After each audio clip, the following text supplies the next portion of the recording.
Hello and welcome to my podcast, Whisper in the Shadows, the true story of a real-life undercover cop. I'm Michael Bates, and I was a police officer for 15 years in one of the country's state police forces. I was also an undercover cop for over 2 years, and all the episodes of this podcast are my true stories of what it's really like to be an undercover cop. Rather, I was Michael Bates. So, full disclosure, Michael is not actually my real name. It was my covert identity I used on most of my operations. Now, everyone has a notion of what undercover policing is all about. Whether you think they are a narc, a covert operative, a dog, or an undercover cop, most people seem to confuse plainclothes police with being undercover. There is a very big difference though. Most plainclothes police don't wear a uniform, so they aren't as obtrusive in public. Being covert is completely different though. You become immersed in the world of your targets. When you're a police officer, part of your role is to investigate crimes. This means you try and find evidence to prove the person you have arrested has committed that crime. Now, this evidence can consist of physical, verbal, video, and witnesses. When you're an undercover police officer though, you are the evidence, and you are the reason someone gets convicted of the crimes. That is both exciting and dangerous. So, why don't we get on with the next episode?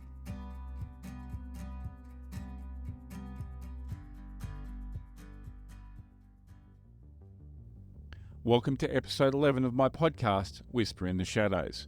At the end of last week's episode, I had just left Susan nodding off and needing to find a way to move up to buying from Tracy. When you're an addict, you don't think about the impact your actions will have on other people. All you crave is that next hit. But there is always that possibility of an unintended consequence, and so it was for Roy. Not long after that meeting with Susan, where I was trying to find a way to his wife, tragedy intervened. Roy had a 16 or 17-year-old son. Now it seems that he too had started using heroin. I am not commenting on how, as I do not know. I know he was with Roy for some of the buys I had, so he was well aware of the fact his father was selling heroin. He, the son, also suffered from asthma. Late one night, Roy's son had a hit of heroin which induced an asthma attack. Roy drove into the local ambulance station, but unfortunately it was unattended as they were out on another call. By the time another ambulance got there, sadly his son had died. Now, as tragic as this was, it also gave me an opportunity. As I am saying this, I am aware of just how cold that sounds. I felt sorry for Roy and his son, and even his wife, but I had a job to do. I made the assumption that Roy would probably be detained, and that would mean he wouldn't be in a position to supply for a little while. The next day I called Susan and we spoke about putting me in contact with Tracy, Roy's wife. Susan was pretty upset because she knew Roy's son relatively well, which was fair enough. I asked her to make the call and introductions over the next few days. A few days later, when I knew Roy was back at home, I gave him a call. I said I was sorry, etc., and I generally was sorry that his son had died. I said I didn't want to push the point, but was he still dealing? It was a resounding no. And there was my opening. I said to him, look, I understand it must be really hard for you right now. How is his mother taking it? Yeah, I don't know really, he said. We don't speak a lot. Oh, right, I said. Look, mate, I know you once told me not to buy from her, but if you aren't going to be selling, maybe you could put me in touch with her? It was a risk. He could say no. He could also then thwart my other attempt by telling her some rumour about me, and that would mean Susan's approach would be shut down too. Instead, he said, yeah, sure, why not? I'll give her a call and tell her you'll call her. Her number is 0400 123 456. And like that, I had my intro into Tracy. A few days after that meeting, I get a call from a number I didn't recognise. Hello, I answered. Mick, came a female voice. Yeah, who's this? I asked. Tracy, Roy's wife and Beau's mum, she said. Now, there was a shock. She had actually called me. Oh yeah, hey, look, I'm sorry to hear about Beau, I said. Thanks, she said. Roy and Susan tell me you've been buying gear from Roy. He says that you're okay and you want to get gear from me now. I can sell it to you if you want. Yeah, look, if I could, that would be good, I said. And what do you want to do with it? She asked bluntly. Yeah, I have a few customers who I sell to, so I make some money and my girlfriend uses too, I said. Fuck, why did I say that? I said to myself. Luckily, that never came back to haunt me. But mostly sell so I can make some money, I quickly added. Okay, how much do you want? She asked. How about a gram the first time? I said, to which she replied, great, $650, and you can meet me at Susan's place in 3 hours. Yeah, sure. Okay, thanks, I mumbled off. I was already thinking about why she wanted to meet at Susan's place and what issues that would cause. I quickly rang my controller and let him know of the development. I then called Susan and told her about the conversation with Tracy, but she already knew. Tracy had been with her when she made the call. Okay, so you're fine with me doing this at your place, I said. Not really, but it's the only way she'll meet you, Susan replied. Yeah, right, I said. Sorry about that. Just don't have a hit before or while I'm there, okay? I don't need you going the nod or rambling about who I really am, I said. Yes, okay, she replied. I'll see you in a few hours, I said as I hung up the phone. And I was back in business. I headed over to Susan's unit to meet Tracy. Again, because I was parking too far away, I couldn't use a recording device based in the car. I decided against using my tape recorder given what had happened previously with Melissa. This was going to be a complete contemporaneous notes made shortly after the event type of buy. Now, I had never met Tracy and had no idea what she looked like. That was beginning to be the story of my life. Well, actually, I tell a lie. I had seen her once before, when one of my buys with Roy. I suspected he was being supplied the gear he was selling by her. I arrive at Susan's unit block, get out of the car and walk up to her unit. She lived in a 1960s style block, 10 units across 2 levels perched on a hill. It was one of those with the long balcony at the front door and the stairs at either end. I walk up the stairs and along the balcony to Susan's unit. I wasn't hurrying because I wanted to make sure I could hear what was going on around the place, just in case it was a setup. I know I've said it before, but I had no reason to believe anything other than there was no suspicion about me. Yet, I still had a heightened sense of awareness and split seconds of, what if this happens, run through my brain, which really never happened. I knock on the screen door. Susan comes and opens it, and I walk in. Tracy is sitting at the kitchen table, and thankfully there are no spoons or picks anywhere to be seen. Introductions and greetings were made. I gave some excuse that I had somewhere I had to be and couldn't stay, and if that was okay, needed to do the buy and take off. Tracy didn't flinch at that. She asked for the money, which I gave her. She then gave me a small silver alfoil packet and said, call me when you want some more. Be careful though, that stuff is pretty pure. Right, thanks for that, I said. I'll call you in a few days. Bye lovely, I said to Susan and walked out with my drugs. Again, one of the easiest drug buys I ever did do, even after the tragedy that had happened not that long ago. There was simply no suspicion whatsoever. I was now one step closer to where the drugs were coming from. Surveillance had managed to follow Tracy one day and identified another man she was meeting with. He lived further north out of the city from where we were playing, and his car and registration came back to someone who didn't have any history or notifications at all. What we would learn is that he was well known interstate as being heavily involved in the heroin trade. But for the time being, I was buying my heroin from Tracy. It was mostly 1 or 2 grams at a time. I vividly remember one particular buy where it all nearly came unstuck in a major way. As I said in the beginning of this episode, I grew up in and around the areas I was buying drugs. My family was relatively well known in the immediate area through sporting clubs and the like. It had been 7 years since I'd lived there admittedly, and I had gotten fatter and also with a shaved head, a nose ring and a long goatee. A passing glance wasn't going to cause an issue, or so I thought. I think I mentioned that I have real trouble sitting with my back to open areas or entry doors when I'm out, still to this day. Well, it all stems from this one incident. Tracy wanted to meet me at a local shopping centre to do one of the buys. This is a shopping centre I had been to probably every weekend as a kid growing up, right up until I was about 18. I tried to come up with an excuse as to why I couldn't, but she insisted, so it was decided we would do it in the car park of the local hotel that was right next door. I drove in and parked my car. I was early because I wanted to make sure that there was no one I knew hanging around. Now, the hotel was a shithole. Only the local shitbags drank there, and I was pretty sure that no one I had been friends with would be drinking there. I see Tracy pull in and she parks near my car. I get out and walk over and get in the front passenger seat. Hey, I said, we probably should make this quick. That looks like a real shithole. It's not that bad, Tracy said. Come on, we're going in for a drink.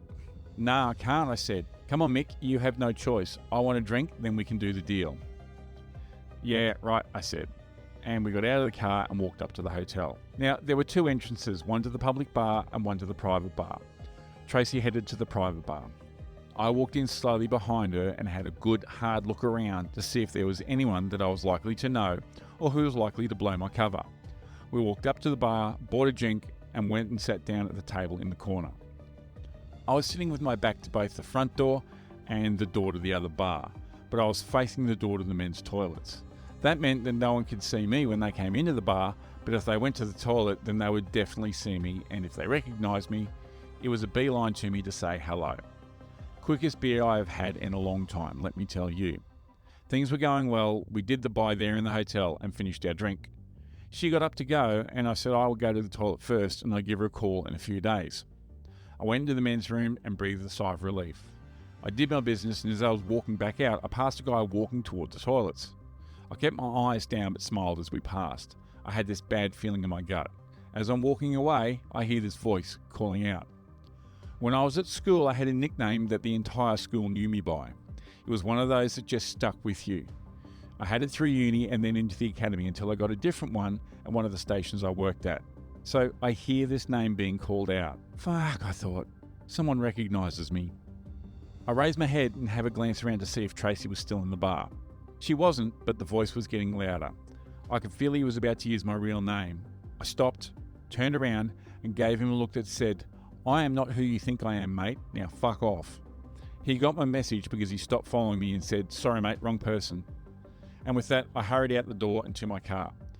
Tracy was gone, thankfully, but in that few seconds I thought I was going to be blown, and not in a good way. That hotel was like a bad dream for me.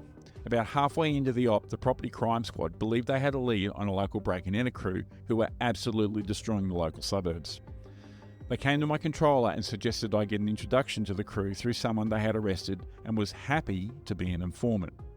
The reasoning was I was already active in the area and they may have seen me with some of the other local targets. That gave me some credibility. Plus, they might be able to link this all back to a few players. Of course, we agreed to this and a meeting was set up, and guess where it was? Yep, that bloody hotel. I rock up there about a week after the meeting with Tracy, and I meet this young guy and we have a drink. I'm not sure if he was actually 18, but he was close enough. So we discussed how the meet would work, and I also quizzed him about who these guys were, just in case I knew them. Luckily, I didn't. They were always looking for people to fence their stolen gear to, so that was going to be my story. I was predominantly a drug dealer, but I also had a mate who had a second-hand store, which meant I could move stolen property through it. This young fellow goes off, makes a call, and about 45 minutes later, two very scruffy-looking young guys come into the bar. They make a beeline for me. Mick, one of them asks. Yes, mate, and who might you be? I reply, looking them over. I'm Jono and this is Billy, Jono says. Good to meet you, I replied. Now, these two were as skittish as all buggery. They looked like they were actually on speed. Their eyes were constantly darting around the bar and they couldn't sit still. Even I started to get nervous at how nervous they were. So, old mate here tells me you need someone to buy your hot items, I said. Yeah, maybe, Jono said. Look, no offence, Jono, is it? If you don't want to sell your stuff to me, it's all good. I'll finish my beer and fuck off. Nah, Mick, it's all good. Yeah, can you take it? Jono asked. Depends on what you get, but probably yeah, I said. What I'll do is I'll give you my phone number. Next time you have a need to sell some stuff, give me a call and I'll come and see what you have. How does that sound? Jono looks at me. Yeah, mate, that sounds good. I grabbed one of the beer coasters and wrote my name and mobile number on it and handed it to Jono. Right, so I'm off. Next time you have something you need to sell, call me. And with that, I left. I reported the conversation back to the property crime squad and said I'd let them know when I heard something, which I thought would be a few days to a week. Actually, if I'm being truthful, I didn't think they bought it and I wasn't going to hear back from them at all. And again, I so underestimated the situation. The next day I get a call from Jono. It appears they had been active the night before and he wanted to offload some of the stuff they had stolen. We agreed to meet in a nature strip that was very quiet and also big enough that having two cars parked there wasn't going to cause any issues or raise suspicions. Okay, a quick bit of important information about the difference in buying drugs as opposed to buying stolen property. In Australia, we have a legal defence called entrapment or solicitation, and that's defined as when police or law enforcement agents improperly induce a person to commit actions that amount to a criminal offence. Okay, so let me clarify that. It can be a defence, and as a police officer, you try very hard to make sure you do not say or do anything that could be seen as soliciting or inducing comments or behaviour.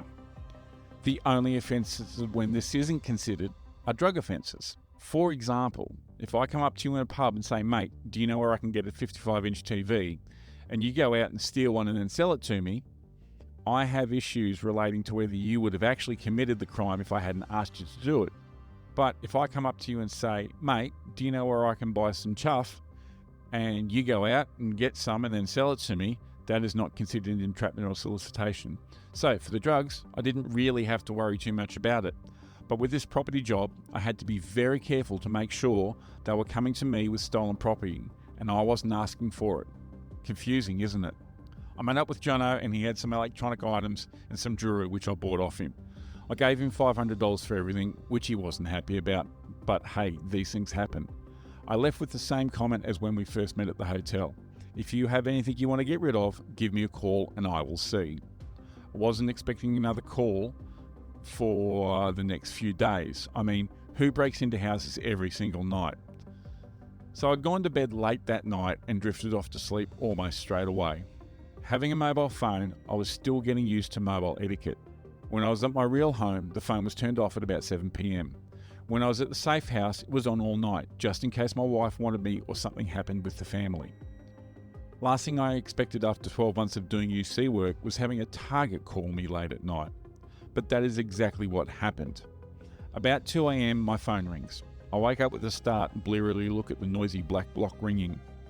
I had a decision to make, ignore it and go back to sleep. It wasn't a number I recognised to answer it. Of course, curiosity got the better of me. I picked it up and pushed the answer button. Hello, I said. Mick, is that you? I heard a voice whispering at the other end of the phone. Yeah, of course it is. Who else would it be? Came my reply. And who the fuck is this? It's Billy, and I'm with Jono. Yeah, that's nice. It's 2 a.m. in the morning. Why the fuck are you calling me? I said, clearly frustrated at being woken up by these two clowns. I hear a voice in the background. Have you asked him? Nah, he's mad because we woke him up. Here, give it to me. Mick, Jono. What do you want, Jono? I said. Mate, what do you want? Jono said. Now, I was confused. I was tired and I was pissed off. Jono, you rang me. I'm not playing games at 2 a.m. in the morning. Fuck off, I said. No, mate, no. We're at a house. There is all sorts of stuff here. What do you want? My mind started to clear just a little bit and I got up and started to walk around my unit. These clowns were actually doing a break and enter and were calling me whilst they were in the middle of it. I quickly got set up to record the call and said, mate, where are you? Jono replied, we're in this house in this suburb. They have a lot of shit here. What do you want us to get you? Okay, remember the solicitation entrapment defence? I had to be very careful here. Jono, fuck off. Do not call me while you are doing a break, I said. Mate, I don't want anything. You give me a call in the morning and we can talk about what you have then.